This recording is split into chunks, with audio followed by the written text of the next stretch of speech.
Kata Imam Al-Ghazali, orang yang menghadiri takziah sebenarnya adalah orang yang melaksanakan perintah Allah. Bapak Ibu tentu tahu di dalam surah Al-Baqarah Allah Subhanahu wa taala memerintahkan wa basyiris sabirin. Hai kalian yang beriman, hai kalian yang mengaku hamba Allah, kalau ada saudaramu yang mengalami musibah, basyiris sabirin, maka gembirakanlah mereka. Itulah sebabnya kenapa kita di Indonesia, Pak Ibu, ada acara 47 hari, ada acara 40 hari, ada acara 100 hari. Ini semata-mata bukan persoalan spiritual, tapi ini adalah persoalan solidaritas kita untuk menghibur keluarga yang ditinggalkan. Apalagi mohon maaf, kalau suami masih muda kemudian meninggalkan istrinya, kira-kira cukup tidak dia bertahan hanya dengan 1 bulan? Pasti mereka butuh motivasi dari keluarga, butuh hiburan dari keluarga, butuh bantuan dari keluarga. Makanya ulama kita kemudian menyarankan, bagaimana kalau acara seperti ini ditambah, yang tadinya hanya 7 hari jadi 40 hari, jadi 80 hari, jadi 100 hari, supaya keluarga yang ditinggalkan merasa terhibur dan tidak terbebani. Jadi tidak selamanya diukur menggunakan spiritual agama, karena agama juga mengandung aspek sosial. Yang kedua, kita bertakziah di tempat ini tiada lain dan tak bukan agar supaya kita mengingat kebaikan almarhum. Ini perintah dari Rasulullah sallallahu alaihi wasallam. Ulkuru mahasina mautakum. Kalau ada saudaramu yang meninggal, perbanyaklah sebutkan kebaikannya, perbanyak cerita kebaikannya. Wa kuffu an masawihim, tutup rapat-rapat keburukannya. Kenapa Nabi perintahkan ini? Ada di riwayat hadis Nabi yang lain menceritakan bahwa barang siapa yang menutup keburukan saudaranya, man satara muslimun aiban fid dunya, siapa yang menutup keburukan saudaranya di dunia, satarahullahu fid dunya wal akhirah, maka Allah yang akan menutup aibnya di dunia dan di akhirat. Saya mau kasih analogi, Pak Ibu. Saya bisa cerita begini bukan berarti saya pengalaman, karena kita sama-sama belum mati. Tapi saya cerita begini, ini berdasarkan kisah yang disampaikan oleh Rasulullah.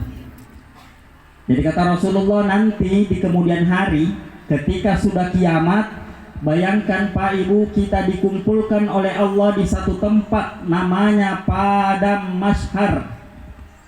Bayangkan yang dikumpulkan mulai dari manusia pertama Nabi Adam sampai semua manusia nanti di akhir zaman, semua dikumpulkan di satu tempat. Apa tujuannya dikumpulkan? Disidang satu-satu, akan dipanggil namanya satu-satu menghadap Allah, kemudian diperlihatkan amal kebaikan dan keburukannya di hadapan semua orang.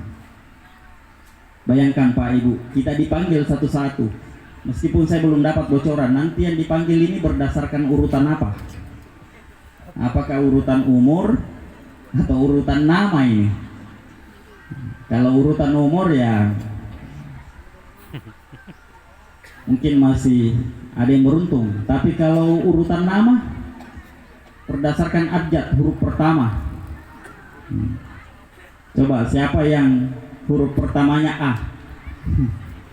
Saya termasuk. Kalau begitu saya termasuk pertama yang dipanggil, karena nama saya Abdul Muiz. Yang kasihan itu kalau huruf pertama namanya Z. Ada Pak Zainal di sini. Terakhir dipanggil. Lamanya menunggu itu, mulai dari orang yang pertama sampai manusia yang terakhir. Ketika dipanggil menghadap, diperlihatkan semua amal kebaikan dan keburukannya di depan semua orang. Nanti terbongkar, oh ternyata dia paling yang melakukan kejahatan, baru orang lain tuduh. Kelihatan sih. Oh ternyata dia pala yang cerita kak. Baru dia bilang si A yang cerita.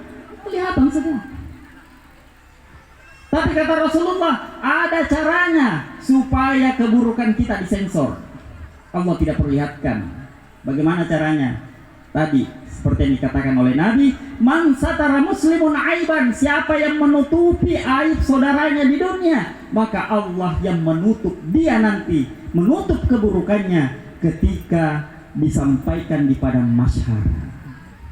Nah, ini salah satu kelebihan kita umat Rasulullah sallallahu alaihi wasallam. Yang ketiga, kita hadir bertakziah di sini bukan kehadiran yang sia-sia, karena berdasarkan dalil kita yang hadir akan mendapatkan pahala yang melimpah.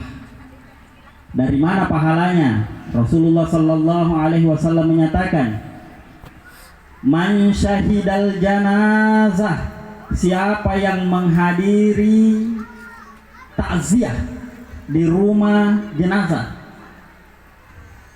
Man syahidal janazah, siapa yang menghadiri prosesi jenazah, hatta tusalla alaiha, hingga jenazah itu disolatkan, falahu qirat, pahalanya 1 qirat.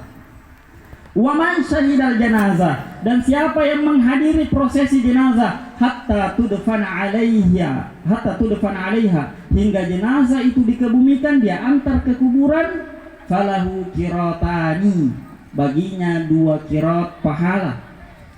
Sahabat bertanya, ya Rasulullah, wahai Rasulullah, famal qiratan, berapa banyak itu pahala 2 qirat? Kemudian apa yang dilakukan oleh Rasulullah? Beliau menunjuk kedua gunung besar. Maaf Pak Ibu yang pernah umroh, ini yang pernah umroh, yang belum mudah-mudahan diberangkatkan. Amin. Oleh Allah insyaallah.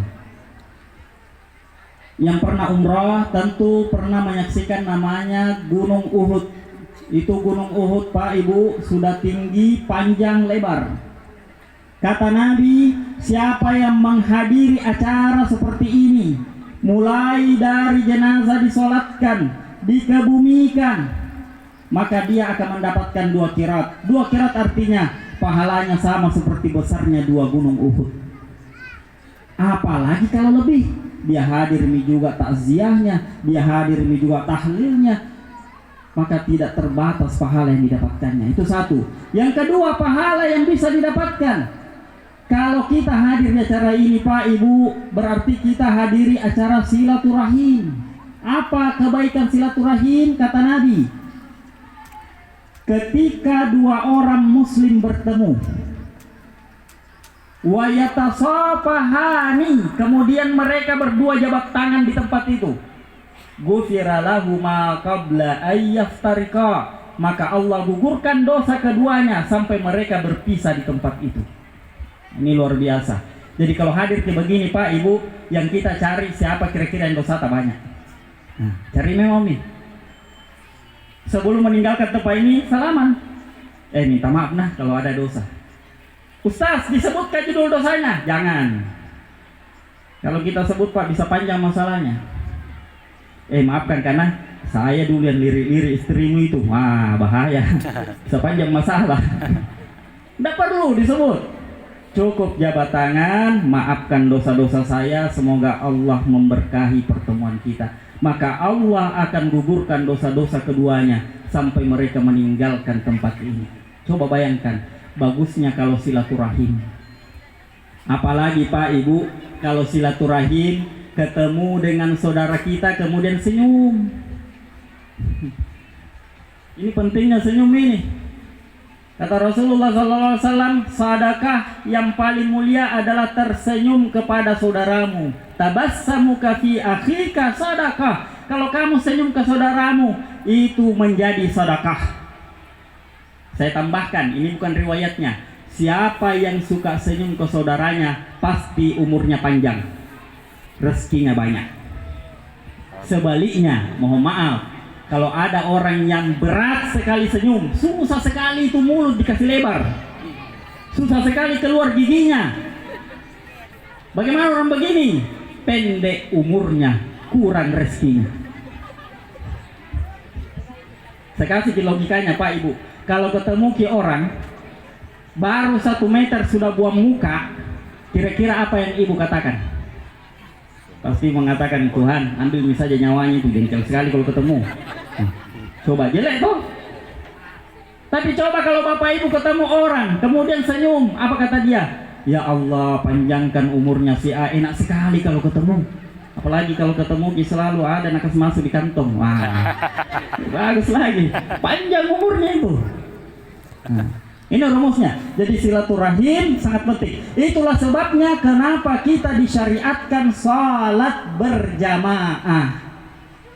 Salah satu tujuannya supaya selain hubungan kita kepada Allah baik, maka hubungan kita juga kepada sesama baik.